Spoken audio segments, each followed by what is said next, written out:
Hey everybody, I'm back. Still in Indiana. Still cold. I think it's 3 degrees today, with not counting the windshield, but it is what it is. So today I figured talk about the little shop. It's a 24 by 30 barn.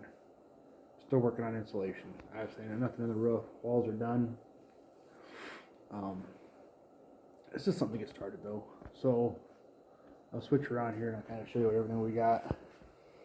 There's some school lockers for parts bin. That's getting rebuilt.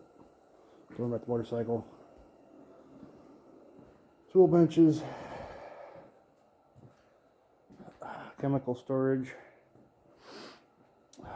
Drill press, grinder. And some stuff hanging on the wall. This thing is my nice truck. Currently working on it. Got the intake and everything off it. Doing some preventive maintenance. I know the intakes on those get pretty gummed up, so I ripped the intake off and cleaned it up. I got two trucks. This is my 2019 Duramax. It's kind of like my toy truck almost. I bought it to haul the camper with. I try to keep it out of the winter because it's originally from Texas. So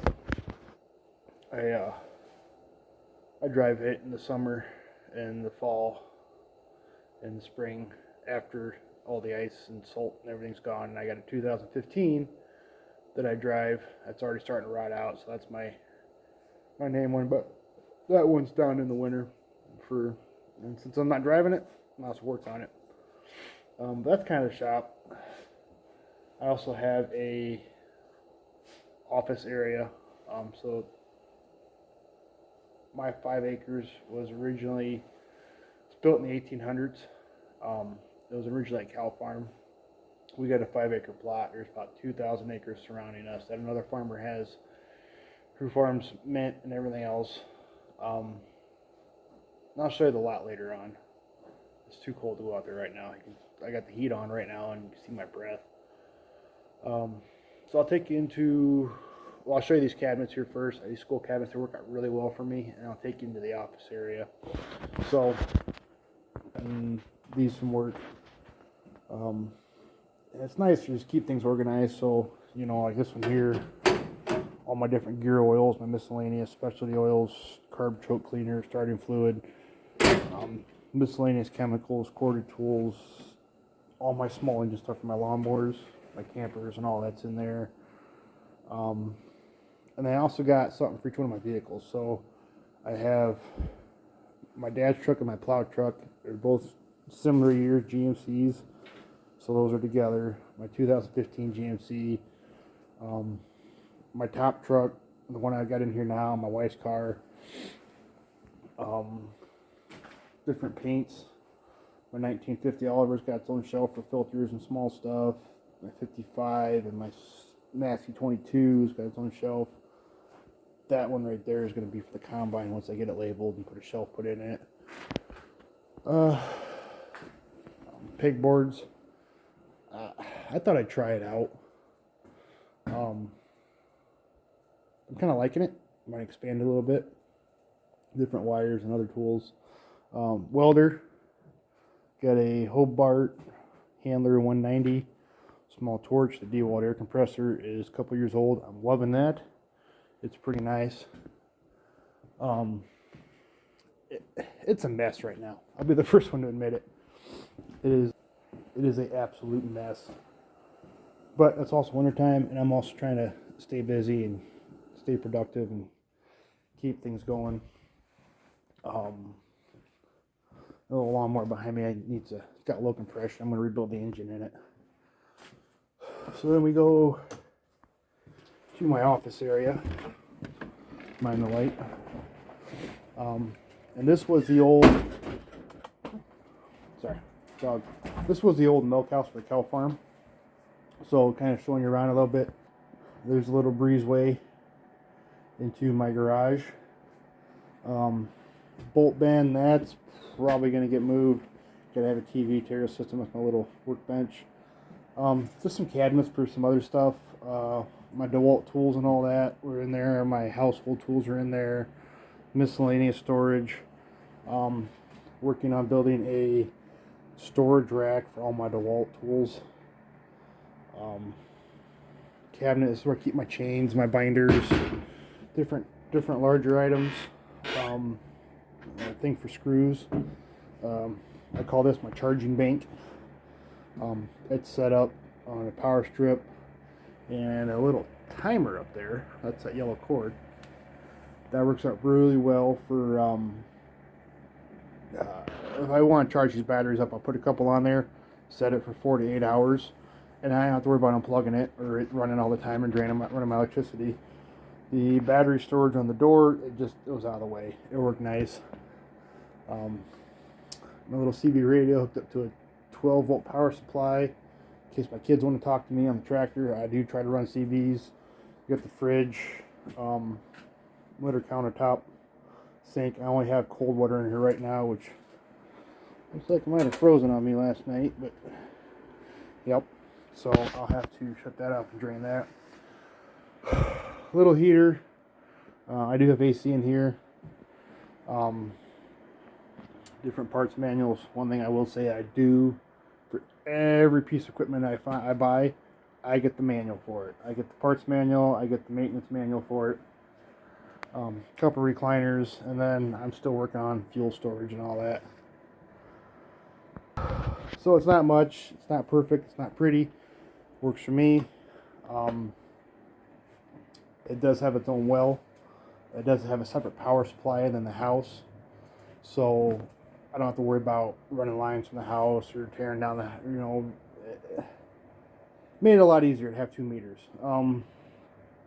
Years ago, when my father, so I inherited the property from my father, he was owner-operator, truck driver. So he had it's split into 2 different addresses. So the 5 acre has 2 different addresses. One was for his business, one was for the house. So having a separate meter wasn't bad at all for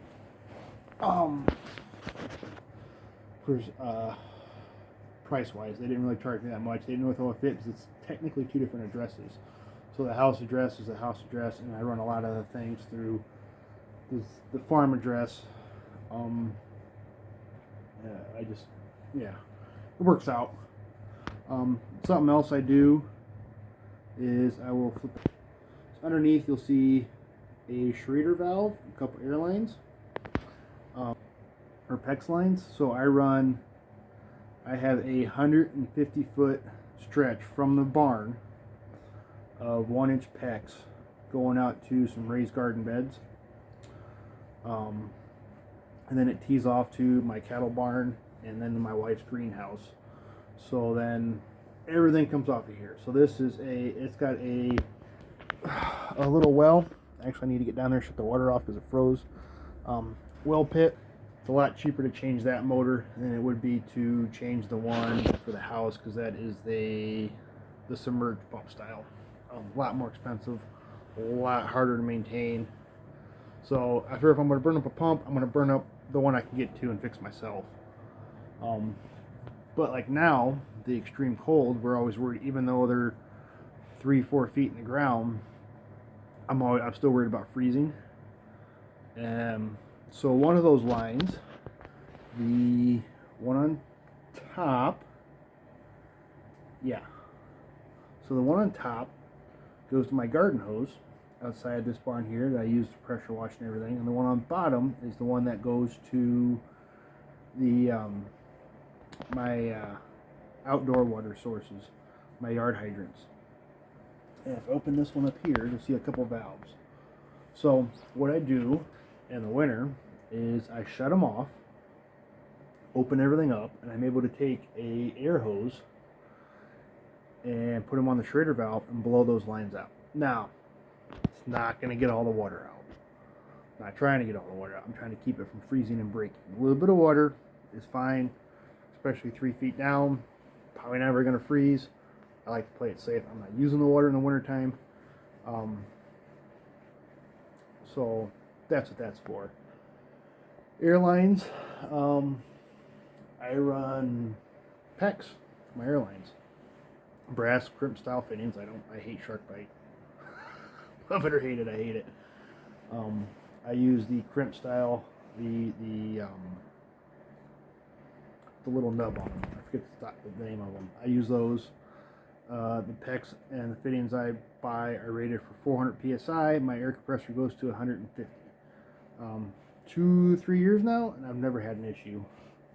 But I do have air at all 4 sides of my barn. That being so, there's an airline coming in here because this is the west side. Is where my office is on the west side of the barn. So there's airline coming out. I have one on the east side, the south side, and the north side, so I can access the water or the air 360 degrees around the barn. And then I did inside and out.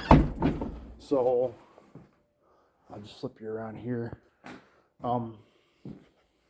This one here is kind of just my designated line. It's what I use most of the time. It goes out. I have the one goes across the top. It goes out with the valve, and then same thing over there. You can see the blue line coming down with a designated line and outside. So anywhere I go on either side of the barn, I have an airline. Works pretty good. I also try to run outlets on all sides too. That saved me a few times. I keep a lot of my equipment stored around this area, around my barn, so I can hook up battery chargers, I can hook up tenders, things of that. So that's just a little tour of the barn. Shed, it says not much. It's not the prettiest. I know I select a concrete work. I'm not even going to bother showing you the floor because it's terrible. Because I did a terrible job putting concrete down, but it took me a couple of years to build it. And that was just the shell. It took me another year to insulate it and fill it.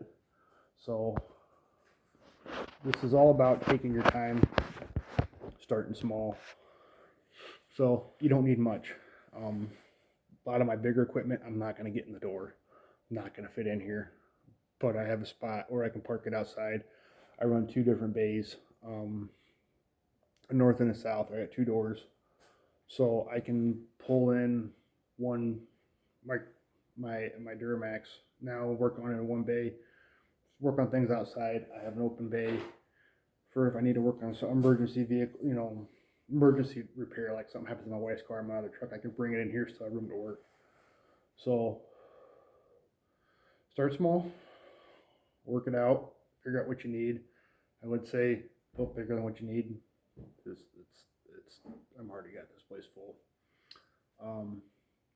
So yeah, there we go. Stay tuned and we'll figure out what I'm going to do next. Stay warm.